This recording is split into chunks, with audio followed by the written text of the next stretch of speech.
Hello my dear viewers, জুলজির semester ওয়ানের apiculture পেপারের ইউনিট 2 আজকে আমরা ডিসকাস করব। আগের দিনে আমি তোমাদের ইউনিট 1 পড়েছি আগের একটা ক্লাসে। ইউনিট 2 এর মধ্যে যে টপিকগুলো আছে সেগুলো হলো life cycle of honey bee, general morphology and anatomy of different castes of honey bee, emphasis on mouth parts of honey bee, non Apis bee species, এগুলো আমাদের এখানের মধ্যে পড়তে হবে। চলো আমরা স্টার্ট করি। তাহলে প্রথমে হচ্ছে life cycle of honey B is a fascinating example of complete metamorphosis consisting of 4 distinct stages, যেমন এগ এগ আচ্ছা এগ, লার্ভা, দুটোই লার্ভাল স্ট্রাকচার, দুটো হলো পিউপা, তারপর অ্যাডাল্ট। এই চারটে স্ট্রাকচার নিয়ে এটা তৈরি হয়। তাহলে দেখো আমরা দেখছি এগটা অ্যাকচুয়ালি কেমন হয়, আমরা ডিসক্রিপশন পড়বো। Egg, the queen lays eggs in individual hexagonal cell. Hexagonal সেলের মধ্যে এই কুইনরা ইন্ডিভিজুয়াল এগ তৈরি করে, যেগুলো হেক্সাগন শেপড হয়, হানিকম্বের হেক্সাগন শেপড চেম্বারের মধ্যে। The type of egg either fertilised or unfertilised determine the future caste. তাহলে কোন ধরনের এগ, সেটা ফার্টিলাইজড না আনফার্টিলাইজড, তার উপরে কিন্তু এদের হানিবির কাস্ট ডিটারমিন করে। Fertilised egg developed into workers or queen. Fertilised egg থেকে ওয়ার্কার বা কুইন তৈরি হয়, এবং আনফার্টিলাইজড এগস ডেভেলপ ইনটু ড্রোন বা মেল তৈরি করে আনফার্টিলাইজড এগ। এগ ডেভেলপমেন্টের জন্য সময় লাগে মোটামুটি 3 days। লার্ভাল স্টেজ কি বলছে? After hatching larva are fed by worker bee. হ্যাঁ, হ্যাচিং মানে এগ থেকে যখন লার্ভাটা বেরিয়ে এলো তখন তাদের ওয়ার্কার বিরা তাদের খাবার খাওয়ায়। Royal jelly for future queens, ভবিষ্যতের কুইনদের জন্য রয়্যাল জেলি এদের স্টোর করা থাকে। Worker jelly it's a mixture of nectar, pollen and royal jelly for workers and drone. Worker জেলিটা আছে ওয়ার্কার এবং ড্রোনদের জন্য, যেটা নেকটার, পোলেন এবং রয়্যাল জেলির mixture. Larva not larva moult multiple times as they grow. লার্ভারা কিন্তু মাল্টিপল টাইমস মোল্ড করে তাদের গ্রোথ বা ডেভেলপমেন্টের সময়।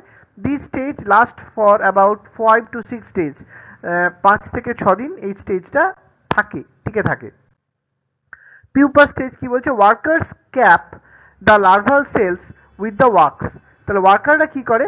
এই লার্ভাল সেলসটাকে ক্যাপ করে রাখে ওয়াক্স দিয়ে। Inside the larva it transforms into pupa. Larva এর মধ্যে, এই ক্যাপের মধ্যে লার্ভাটা পিউপাতে কনভার্ট হয়ে যায়, আন্ডারগোয়িং সিগনিফিকেন্ট চেঞ্জ, এবং লার্ভার স্ট্রাকচারে সিগনিফিকেন্ট চেঞ্জ দেখা যায়, যেমন wing, egg, eye formation, leg, এগুলোর মধ্যে স্ট্রাকচারাল চেঞ্জ হয় লার্ভা থেকে পিউপা তৈরি হওয়ার সময়। Duration of the pupal stage, কুইনের ক্ষেত্রে পিউপাল স্টেজে প্রায় 7 days ডিউরেশন থাকে, ওয়ার্কারের ক্ষেত্রে থাকে 12 days, ড্রোনের ক্ষেত্রে এটা থাকে 14 days এর মতন। এবার আমরা দেখবো অ্যাডাল্ট স্টেজ। অ্যাডাল্ট স্টেজ কি হয়? The mature bee emerges from the cell by chewing through the wax cap. Wax ক্যাপটা চিউ করে ম্যাচিওর বি এখান থেকে, এই ক্যাপ থেকে বেরিয়ে আসে। Roles of adult honeybee, queen হচ্ছে sole egg layer, they secrete pheromones to maintain colony cohesion. Workers এরা হচ্ছে female, they perform task like cleaning, nursing larvae, foraging and defending the hive. এরা কিন্তু তোমার এটা করে, ক্লিনিং করে, লার্ভাদের নার্সিং করে, ফোরেজিং মানে ফুড সার্চ করে, এবং তাদের হাইভটাকে ডিফেন্ড করে। ড্রোনস বা মেলরা কি করে? They mate with a virgin queen, এর একটা ভার্জিন কুইনের সঙ্গে মেট করে। ডিউরিং ভার্জিন কুইনের সঙ্গে মেট করে ডিউরিং এ নুপচিয়াল ফ্লাইট, নুপচিয়াল ফ্লাইটের সময়। দে ডাই পোস্ট মেটিং, হ্যাঁ, এবং মেট করার পরে এদের মৃত্যু হয় ড্রোনদের। এরপর আমরা কি দেখবো? কি duration of the life cycle. কুইনের ক্ষেত্রে লাইফ সাইকেল মানে এগ টু অ্যাডাল্ট, এটা সময় লাগে অ্যাপ্রক্সিমেটলি 16 days। ওয়ার্কারের ক্ষেত্রে হচ্ছে 21 days এগ টু অ্যাডাল্ট। ড্রোনের ক্ষেত্রে লাগে প্রায় 24 days এগ টু অ্যাডাল্ট হতে। The division of labour and synchronized development supports the highly organized colony structure of honeybee. Queen development and selection কি বলছে? The queen is crucial for colony survival as they are the only fertile female capable of laying eggs. Queen হচ্ছে একমাত্র fertile female যারা egg লে করতে পারে, সেই জন্য তার কুইনদের ওপরে কিন্তু কলোনির সার্ভাইবিলিটিটা ডিপেন্ড করছে। When a colony needs a new queen, যখন একটা কলোনির এক নতুন কুইনের প্রয়োজন হয় due to ageing, death or swarming activity of the previous queen, worker bee select several larva. Worker বিরা লার্ভা থেকে সিলেক্ট করে and feed them royal jelly exclusively, এবং তাকে শুধুমাত্র তখন রয়্যাল জেলি খাওয়ানো হয় তাকে কুইন তৈরি করার জন্য। Royal jelly triggers hormonal changes. এই রয়্যাল জেলির মধ্যে এমন কিছু সাবস্টেন্স আছে যেগুলো হরমোনাল চেঞ্জ ঘটায়, enabling the selected larva to develop into A queen, এবং সিলেক্টেড লার্ভাকে এরা কুইনে ডেভেলপ করায়। The newly emerged queen battles rivals. হ্যাঁ, তো এই নিউলি ইমার্জড কুইন যেটা, সেটা যুদ্ধ করে the strongest queen survives and become the colony's leader. সবচেয়ে স্ট্রংগেস্ট কুইন যেটা সেটা সার্ভাইভ করে এবং সেটা আস্তে আস্তে কলোনির লিডার হয়ে ওঠে। এরপর আমরা কি দেখছি, larval feeding and differentiation, the caste of the honey bee whether it is queen or worker or drone, they depends on largely on diet during the larval stage। এই লার্ভাল স্টেজে তাদের ডায়েটের ওপরে কিন্তু তাদের কাস্ট ডিপেন্ড করে, honeybee caste. যেমন royal jelly, protein rich secretion which can influence the hormonal changes and they promote the queen development। Worker jelly হচ্ছে mixture of pollen nectar with minimal quantity of royal jelly, they only support the workers and drone development। তাহলে feeding differentiation allow colonies to control population dynamics and maintain harmony. Roles of adult bees কি বলছে, queen bee they lay up to 2000 eggs daily, fertilizing them selectively using stored sperm. They secrete pheromone to regulate colony functions and suppress worker ovary development. Worker bee কি করে, they perform various task based on age, এজের ওপর depend করে এরা বিভিন্ন ধরনের কাজ করে ওয়ার্কার বিরা। যেমন young workers they clean cells and feed larva, older worker they build combs defend the hive.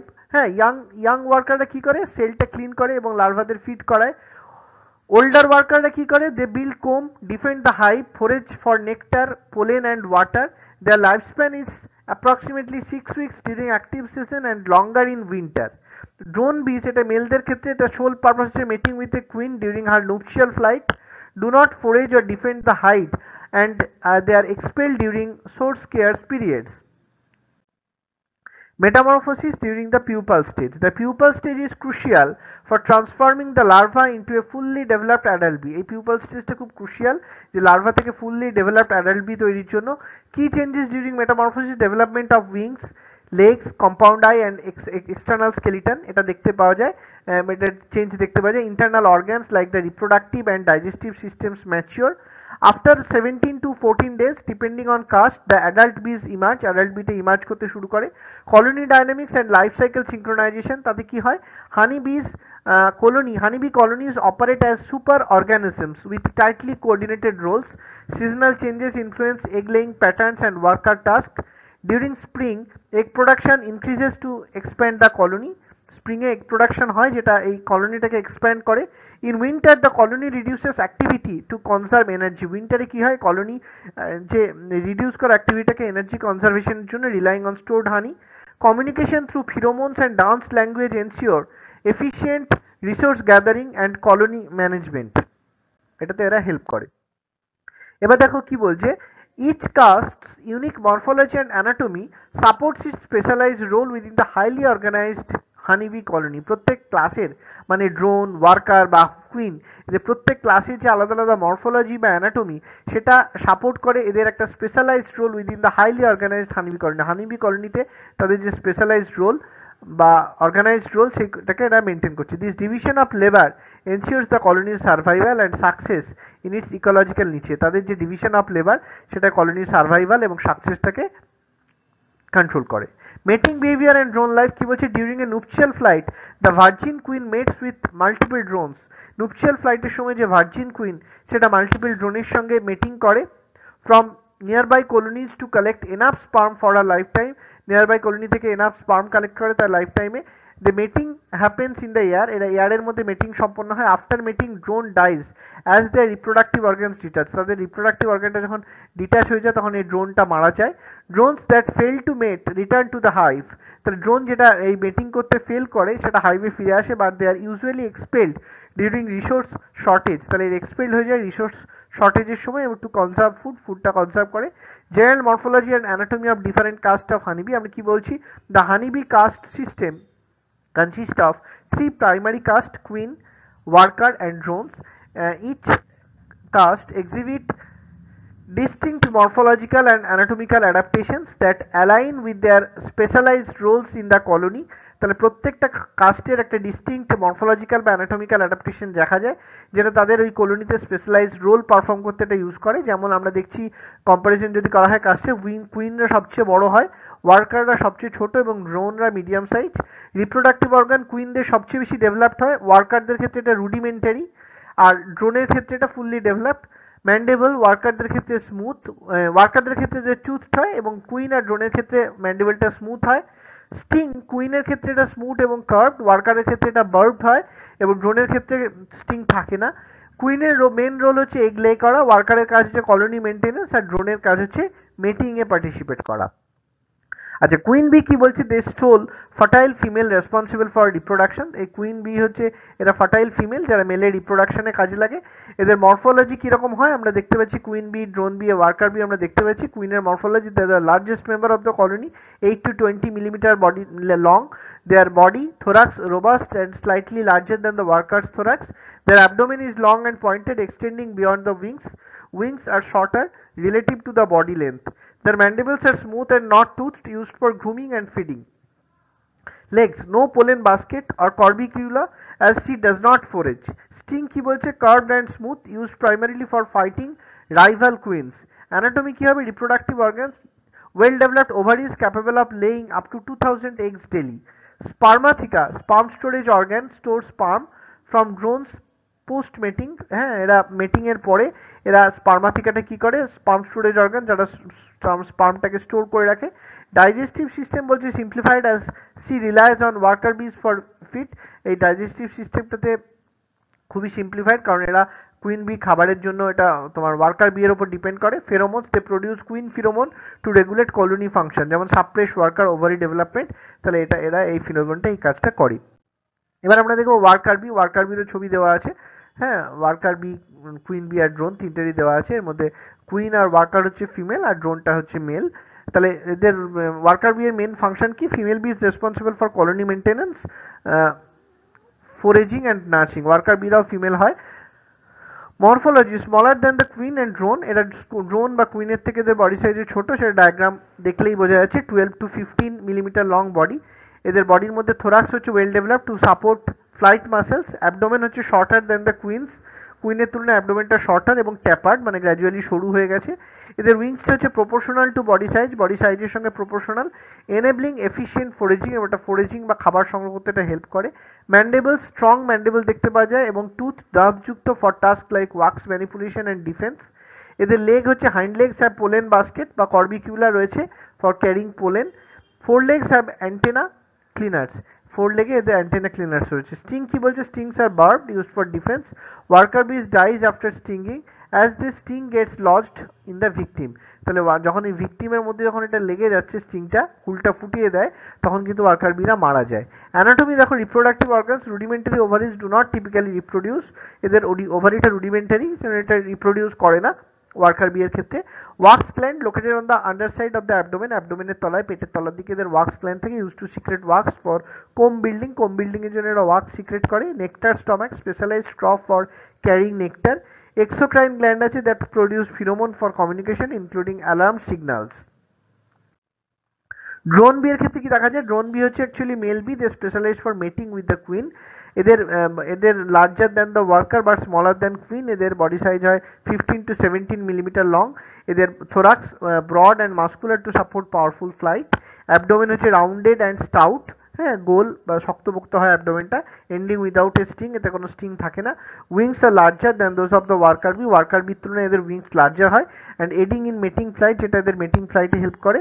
There are enormous eyes and meet at the top of the head. এদের enormous large সাইজের eye আছে, যেটা top of the হেডে meet করে, providing acute vision to locate queen during mating flight. Mating ফ্লাইটের সময় এদের এই আইটা কুইনকে লোকেট করতে হেল্প করে। Legs, they lack pollen basket, এদের পোলেন বাস্কেট থাকে না বা অ্যান্টেনা থাকে না, অ্যান্টেনা ক্লিয়ারেন্স থাকে না, অ্যাজ দে ডু নট ফোরেজ, মানে যেহেতু এরা খাবার সংগ্রহ করে না, এদের এই স্ট্রাকচারগুলো দেখতে পাওয়া যায় না।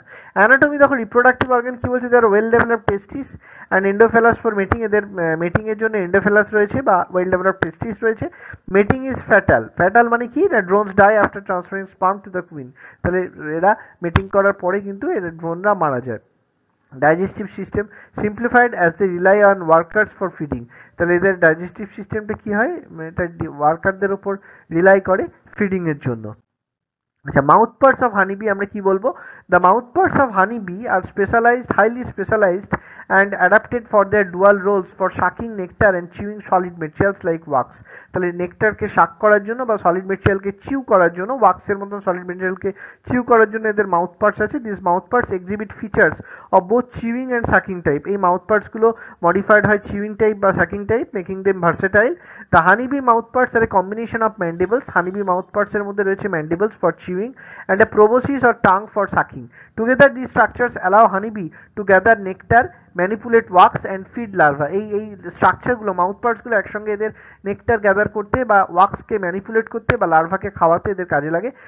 The honeybee's mouth parts are a perfect adaptation for its ecological role as a pollinator. এই হানিবির যে মাউথ পার্ট সেটা একটা পারফেক্ট অ্যাডাপ্টেশন বা একটা পলিনেটারের ইকোলজিক্যাল রোল আমরা দেখতে পাচ্ছি, and high caretaker. The chewing sucking type structure enables multitasking. এই chewing বা sucking type যে স্ট্রাকচার আছে এটা মাল্টিটাস্কিং এ হেল্প করে, critical for it survival and that of the colony সার্ভাইভালে, এবং ইয়েতে এটা হেল্প করে। এখানে মাউথ পার্টস তোমাদের দেখানো হয়েছে, ল্যাবিয়াম, ল্যাব্রাম, ম্যাক্সিলা, ম্যান্ডিবল এগুলো আছে। আচ্ছা, তাহলে কম্পোনেন্টস দেখবো মাউথ পার্টসের কি কি কম্পোনেন্টস দেখা যায়। ল্যাব্রাম, এটা একটা small flap like structure situated in front of the mouth. মাউথের সামনের দিকে ল্যাব্রাম আছে, একটা flap like structure. It functions as a covering or shield for the mandibles and proboscis. Mandible এবং প্রোবোসিসের এটা একটা কভারিং হিসেবে ল্যাব্রাম কাজ করে। ম্যান্ডিবল এটা হচ্ছে pair of strong toothed jaws located on either side of the mouth. এটা হলো mandible. their function used for biting and shaping wax during comb construction. comb construction এর সময় এটা কাজে লাগে বাইটিং বা ওয়াক্সকে শেপ করার জন্য। they helps in cleaning the hive and defending the colony. এরা ক্লিনিং এ, হাইভ ক্লিনিং করতে বা কলোনিকে ডিফেন্ড করতে এরা কাজ করে mandible. Mandibles are not used for feeding. Feeding এর জন্য ম্যান্ডিবলটা ইউজ করে না। They are critical for hive maintenance. Hive মেনটেন্সের জন্য they are very critical. Maxilla, two elongated structures with lacinia, but that is cutting part, and galea, that is the sensory part. এটা দেখতে পাওয়া যায়। They help manipulate food and direct nectar towards the proboscis, এবং এটা নেকটারকে direct করে প্রোবোসিসের দিকে। আচ্ছা, এবার আমরা দেখছি labium. They forms the proboscis along with the maxilla. এটা প্রোবোসিস বা টাং তৈরি করে ম্যাক্সিলার সঙ্গে সঙ্গে। Comprises the labial palp, a small finger like structures aiding in food sensing. Glossa, a central tongue-like structure that can extend to suck nectar. Proboscis বা tongue, এর স্ট্রাকচারটা হচ্ছে long, hairy and tubular structures with a spoon-shaped tip. They can extend up to 6 to 7 millimeter to reach deep into flowers. Function suckers nectar through capillary action. Feeds honey and water to the colony and larva. Hypopharyngeal gland, it is located near the mouth. The gland secretes enzyme that is invertase for breaking down nectar into honey. Functions of the mouth parts of honeybees. Chewing function, mandibles are adapted for mechanical tasks like comb building, grooming and defense. Sucking function, the proboscis is specialized for sucking liquid nectar from flowers. It has a flexible retractable mechanism allowing efficient nectar collection. Function in nectar collection, the honeybee extends its proboscis into the flower to suck nectar. Hair on the proboscis helps grip and draw liquid into the mouth. The nectar is temporarily stored in the honey stomach before being transported to the hive. তাহলে এদের ক্ষেত্রে যে nectar collection দেখা যায়, nectar is temporary stored in the honey stomach before being transported two the hive. তাহলে আমরা দেখতে পাচ্ছি যে কুইন, ওয়ার্কার বা ড্রোনের ক্ষেত্রে আমরা এটা দেখতে পাচ্ছি স্ট্রাকচারগুলো। আচ্ছা, non-apis bee species. Non-apis bee species refer to all bee species that are not part of the Apis genus, which includes the well-known honeybee, such as Apis mellifera. While honeybees are the most studied and widely domesticated bee species, non-apis bees are a diverse group. এরা হচ্ছে diverse group that include many species with unique behaviors and ecological roles and characteristics. Advantages of non-apis bee. Diversity কি বলছে? They contribute to the biodiversity of pollinators, ensuring pollination across different ecosystem. Crop pollination. Certain species of non-apis bee such as mason bee and bumblebees are highly effective at pollinating specific crops and plants. Independence কি বলছে? Many species do not rely on human intervention or artificial environment such as hives, making them more adaptable in the wild. Conclusion দেখো কি বলছে, non-apis bee species are incredibly diverse and play crucial ecological roles, especially in pollination, while honeybees are the most recognized for agricultural pollination. Many non-apis bees are equally, if not more, important in maintaining healthy ecosystem and supporting biodiversity. Understanding and conserving these species is essential for sustainable agricultural practices and protection of the natural habitats. General characteristics of non-apis bee আমরা দেখবো size and appearance. Non-apis bee are vary greatly in size and appearance. For instance, bumblebees are large and furry, while sweat bees are small and often shiny.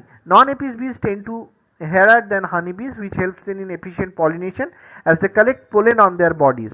Social versus solitary. Bumblebees are social, living in colonies with a queen, worker and males, while the majority of non-apis bees are solitary. Example, mining bee, mason bee, etc. Solitary bees are responsible for their own nest, collecting pollen and nectar, and do not rely on colony structures. Nesting behavior দেখো, bumblebees live in colony, often in abandoned burrow or underground cavities, whereas solitary bees create individual nests, sometimes in the ground, plant stem, or in wooden cavities. Some species like leafcutter bees are known for using plant material to line their nest. Pollination কি বলছে? Non-apis bees are important pollinators of wild plants and agricultural crops. For example, mason bees are especially important for fruit crop pollination. Example, apples. And bumblebees are critical for plants that require barge pollination, tomatoes and blueberry. Behavioral adaptation. Many non-apis bees like sweat bee are attached to human sweat for its salt content, which is essential for their nutrition. Leafcutter bees are remarkable for cutting precise pieces of leaves to line their nest, a behavior that is unique to this group. তো দেখো major নন Apis B ফ্যামিলির মধ্যে কি কি পড়ে আমরা দেখবো হাইমেনপটেরার মধ্যে, which include wasp and ants. Some notable families of non-apis bee include বোম্বিডি বা বাম্বল বিস, তাদের ডেসক্রিপশন দেওয়া আছে, তার ডায়াগ্রাম দেওয়া আছে। এরপর আমরা দেখবো তোমার লিফ কাটার আর মেশন বি, ওপরে লিফ কাটার বি, নিচে মেশন বি ডায়াগ্রাম দেওয়া আছে। দ্য ফ্যামিলি কন্টেন্ট সলিটারি বিস, meaning each female typically builds and provision her own nest with the help of leaf pieces. Leaf cutter are known for their cutting leaves to line their nest, while mason bees are used mud or plant material for the construction of their hive. Most of these species are solitary, and the females gather pollen and nectar for their own offspring. Some species of mason bees are important pollinators for crops such as apples and cherries. আচ্ছা, এটা আমরা দেখছি mining bee. Mining bees are another large family of solitary bees, they create underground nest, সেজন্য mining বলছে। They often sandy soil, এখানে diagram দেওয়া আছে। They are basically solitary and females collect pollen nectar to provision their offsprings chambers. তারপর হচ্ছে plasterer bee, they are solitary bees that used moist material to line their nest, often creating a waterproof seal. They are known as for their distinct plaster-like substance. হ্যাঁ, behaviour দেখো, they are solitary and females are responsible for provisioning the nest. এরপর আমরা দেখছি sweat bee, they are small to medium size bees often attracted to human sweat for its salt content. Some of them are solitary and while others are social. They nest in the soil or in hollow plant stem. Some sweet bees are known for their ability to buzz pollinate, which is useful for creation for certain crops like tomatoes, blueberries, etc. All the best, my dear students. Thank you.